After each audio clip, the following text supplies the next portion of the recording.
አሁን ነው መሸሽ፣ አሁን ነው መሸሽ፣ ሄርሜላ የአንተ ፍቅር አገርሽቶብኛል እያለች መጣች። ሄርሜላ እንግዲህ እንዳያቸዋት ለአብርሽ እንግዲህ ተንበርክካ ደግሞ ይሄ ነበር የቀራትን ቀለበት ልታስርለት ነው። እኔ እኮ በቀደም ተናግሬያለሁ ማለት እናንተ አልሰማቸዋት እንደሆነ እንጂ አንተን የሚተካ አንተን የሚመስል ልጅ ፈጣሪ ሰጥቶኛል ብላለች ማለት ነው። እና ይሄ ያቀፈችው ልጅ እንግዲህ የአብርሽና የሄርሜላ ነው ወይስ እንዴት ነው ነገሩ እናንተ? እኔ እኮ በቀደምለት እኛ እውነቷን ነበር የመሰለን። እንግዲህ በኋላ እኔ ከእናንተ ህይወት ወጥቻለሁኝ፣ እኔ ከሆንኩኝ የእናንተ መንስኤ የትዳራችሁ መፍረስ፣ አንተም ወደ ልጅህ ወደ ሚስት ተመለስ፣ እኔም ዩቱብ አቆማለሁ ብላ ነበር ማለት ነው። አይ እናንተ እኮ ተናግራችኋል። በነገራችን ላይ ሄርሜላ በቀላሉ ከአብርሽ ጋር አትፋታም ብላችሁ ነበር። እኔ ደግሞ እውነት መስሎ ነበረ እንደዚያ እያለቃቀሰች ከዚያ መለሰችና አንተን የሚመስል ልጅ ሰጥቶኛል ፈጣሪ፣ አንተን ምረሳበት፣ አንተን ማስታወስበት እንደዚህ ብላ ደግሞ መልሳ ደነገጠች ማለት ነው። እና ነገሩ እንዴት እንደሆን ምን እንደሆን ሁላችንም አልገባንም። እንግዲህ ፍቅሩ አገርሽቶብኛል። ደግሞ ሴት ልጅ ደግሞ ተንበርክኮ ደግሞ አግባኝ ይላል እንዴ!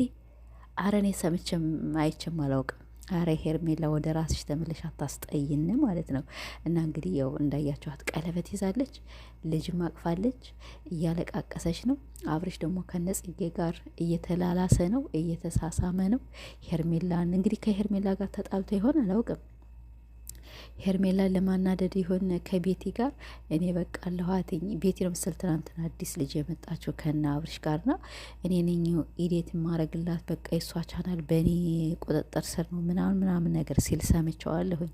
እና አሁን ሄርሜላን እንግዲህ እያስለቀሰ ደግሞ መልሶ ደግሞ ከቤታ ጋር ቆይታ ያላችሁ ሳያጨልሉና አይቀሩም። አረ እኔ አልጨልልም፣ ሆ ምን አገባኝና መጨልል ያልጨልልም።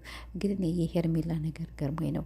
እሷ 3 4 እኔ ከእናንተ ህይወት ወጥቻለሁኝ፣ እኔ ከእናንተ ህይወት እንግዲህ በኋላ የትዳራችሁ መንስኤ ከሆንኩኝ ሁለተኛ እኔ እናንተ አንገናኝም ብላ ሄደች። ባለፈውም የእንቁጣጣሽ ቀን እንደዚህ ወጣች። ከዚያ በፊትም እንላይ ብለው መጡ።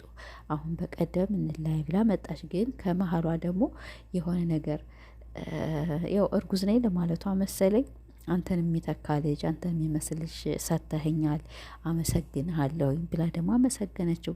አሁን ደግሞ እንግዲህ ቀለበት ይዛ ያው ፍቅሮ አገር ሽቶባታል። እና ብቻ እንዴት እንደሆነ አላውቅም፣ እንዴት እንደሆነ አላውቅም። እንግዲህ ማታ ስትመጣ እናያታለን። እውነት እንዲያው ተንበርክካለ አብርሽ ቀለበት ልታስርለት ነው ወይስ እንዴት ነው? እኔ ለአብርሽ ቀለበት ተንበርክካ ካደረገችለት ይዤ ነው ዝቅዝቅ ማረጋት።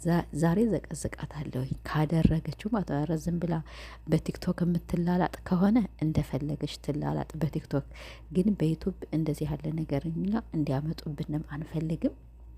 ሁለተኛ ደግሞ ለሩታ ስሜት መጠንቀቅ አለባችሁ ማለት ነው። አብርሽም ሆነ ሄርሜላም ሆነ ለሩታ ስሜቷንም ሆነ ምኗንም ሆነ የሩታ ፈቅዳ ሊሆን ይችላል። ይህን ነገር እሷም ተስማምታበት ሊሆን ይችላል። ግን አንዳንድ ተመልካቾች የማይገባቸው ሩታን ማንም ሲሰድባት እኛ ስለማንፈልግ እኛ ደግሞ ከሄርሜላ ራስ አንወርድም። በቃ ያለው ነገር ይሄ ነው።